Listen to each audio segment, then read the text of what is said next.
بسم اللہ الرحمن الرحیم۔ شروع اللہ کے پاک نام سے جو بڑا مہربان نہایت رحم والا ہے۔ آج کی اس ویڈیو میں ہم یہ بتائیں گے کہ سانپ اور مور کو اللہ نے جنت سے کیوں نکال دیا۔ سانپ اور مور جنت سے آئے ہوئے جانور ہیں۔ جنت میں گھومنے پھرنے اور کھانے پینے کو بہت کچھ تھا، لیکن جنت میں اکیلے اور تنہا ہونے کی وجہ سے حضرت آدم علیہ السلام اداس رہا کرتے تھے، تو اللہ نے حضرت آدم علیہ السلام کی بائیں پسلی سے ماں حوا علیہ السلام کو پیدا کیا، اور یوں حضرت آدم علیہ السلام ماں حوا علیہ السلام کا ساتھ پا کر بہت خوش ہو گئے اور وہ دونوں جنت میں خوش رہنے لگے۔ اللہ تبارک و تعالیٰ نے ان سے ارشاد فرمایا کہ تم دونوں جنت میں جہاں چاہو جاؤ، کھاؤ پیو، گھومو پھرو، لیکن خبردار اس درخت کے قریب مت جانا اور نہ ہی اس کا پھل کھانا۔ اگر تم نے ایسا کیا تو تم ظالموں میں سے ہو جاؤ گے۔ شیطان جنت اور عالم بالا سے نکالا جا چکا تھا، اس لیے شیطان کے دل میں حضرت آدم علیہ السلام کی دشمنی جاگوزی ہوئی اور آتش انتقام دل میں بھڑک اٹھی۔ شیطان کو جب یہ پتہ چلا کہ آدم علیہ السلام کو جنت کے تمام میوے کھانے کی اجازت مل چکی ہے، لیکن شجر ممنوعہ یعنی گیہوں کے دانے کھانے سے منع فرمایا گیا ہے، تو شیطان زمین سے عالم بالا کی طرف روانہ ہوا۔ جنت میں شیطان کا داخلہ ممنوع تھا، لیکن 3 اسم اعظم یاد تھے جن کا ورد کرنے کی وجہ سے شیطان کو یہ طاقت حاصل ہو گئی تھی کہ وہ آسمان اول سے 7ویں آسمان تک پہنچ سکے۔ وہ جنت کے دروازے پر بنے ہوئے یاقوت سرخ کے 2 چبوتروں میں سے ایک پر بیٹھ گیا اور 300 سال تک انتظار کرتا رہا کہ کوئی جنت سے باہر آئے اور اس سے اپنے مطلب کی بات کرے۔ سانپ اور مور بھی اس وقت جنت میں رہتے تھے اور وہ دونوں جنت سے باہر آیا جایا کرتے تھے۔ اس وقت سانپ کے پیر بھی ہوتے تھے اور سانپ کے منہ سے ابرک کی بہت اچھی خوشبو آتی تھی، اور مور آج جتنا خوبصورت دکھائی دیتا ہے وہ اس سے بھی کئی گنا زیادہ خوبصورت ہوا کرتا تھا۔ جب وہ جنت میں رہتا تھا تو مور کے پاؤں بھی بہت زیادہ خوبصورت ہوا کرتے تھے۔ ایک دن مور جنت سے باہر آ گیا۔ شیطان جو بیٹھ کر انتظار کر رہا تھا مور کو دیکھ کر بہت خوش ہوا اور اس سے کہنے لگا کہ اے خوشنما پرند، تم کون ہو؟ مور نے جواب دیا، میں مور ہوں۔ پھر مور نے کہا، تم اپنا تعارف کراؤ۔ شیطان نے کہا کہ میں عالم غروبیہ کا ایک فرشتہ ہوں اور ایک لمحے کے لیے بھی اللہ کے یاد سے غافل نہیں ہوں۔ میں چاہتا ہوں کہ جنت کے اندر جاؤں اور وہاں کی نعمتوں کا اپنی آنکھوں سے مشاہدہ کروں۔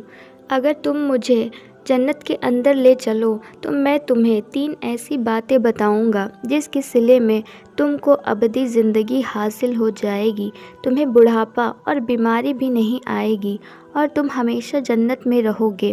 لالچ میں آ کر مور نے کہا کہ مجھ میں تو اتنی طاقت نہیں ہے کہ میں تمہیں جنت میں لے جاؤں، لیکن ایک سانپ میرا دوست ہے، وہ شاید تمہاری کوئی مدد کر سکے۔ یہ کہہ کر مور سانپ کے پاس آیا اور ساری باتیں بتائیں۔ سانپ بھی شیطان کی گفتگو سے بہت خوش ہوا اور شیطان کو جنت میں لے کے آنے کے لیے مان گیا۔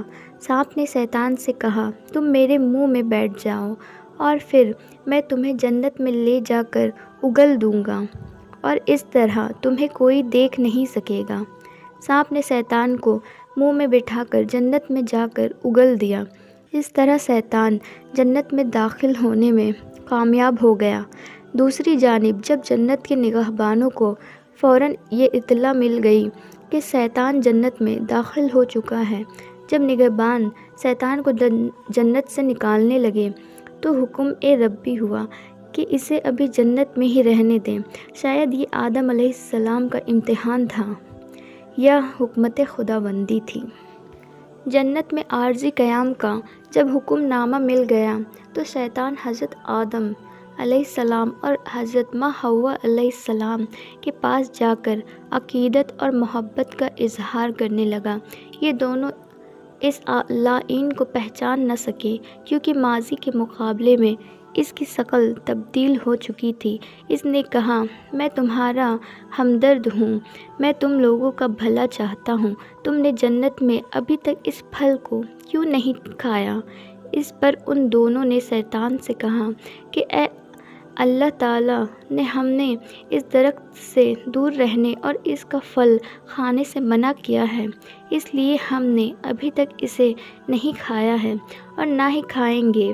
جب حضرت آدم علیہ السلام سو گئے تو شیطان ماں حوا علیہ السلام کے پاس آیا اور انہیں بہکانے لگا کہ اللہ تبارک و تعالیٰ نے تمہیں پھل کھانے سے اس لیے منع کیا ہے کہ کہیں وہ پھل کھانے کے بعد تم نہ مرنے والوں میں سے نہ ہو جاؤ اور ہمیشہ کے لیے جنت میں رہنے لگو۔ حضرت ماں حوا علیہ السلام شیطان کے بہکاوے میں آ کر اس درخت کا پھل کھا لیا، اور جب حضرت آدم علیہ السلام سو کر اٹھے تو ماں حوا علیہ السلام نے انہیں بھی اس درخت کا پھل کھانے پر مجبور کیا، اور وہ پھل حضرت آدم علیہ السلام کو بھی کھلا دیا۔ جیسے ہی ان دونوں نے اس درخت کا پھل کھایا تو ان کا جنت کا لباس اتر گیا۔ تبھی اللہ تبارک و تعالیٰ نے ان دونوں سے کہا، میں نے تم دونوں سے اس درخت کے پاس جانے سے اور اس کا پھل کھانے سے منع نہیں کیا تھا، لیکن تم دونوں نے میری بات نہ مان کر اور اس درخت کا پھل کھا کر اپنی جان پر ظلم کیا ہے۔ تبھی حضرت آدم علیہ السلام اور ماں حوا علیہ السلام کو اپنی غلطی کا احساس ہوا اور انہوں نے اللہ تبارک و تعالیٰ سے معافی مانگی۔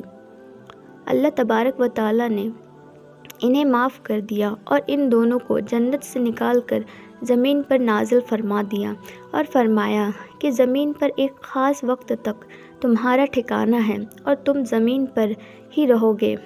اللہ تبارک و تعالیٰ نے شیطان کو جنت میں لے کر آنے پر مور کی خوبصورتی چھین لی، اور جس پیر سے وہ شیطان کو جنت میں لے کر آئے تھے اللہ نے سانپ سے وہ پیر چھین لیے اور مور کے پیر کو بدصورت بنا دیا، اور سانپ نے شیطان کو اپنے منہ میں چھپا کر جنت میں داخل کیا تھا، اس لیے سانپ کے منہ سے ابرق کی خوشبو چھین کر اللہ تبارک و تعالیٰ نے سانپ کے منہ میں زہر بھر دیا۔ سانپ اور مور کو اللہ تبارک و تعالیٰ نے جنت سے ہمیشہ ہمیشہ کے لیے نکال دیا۔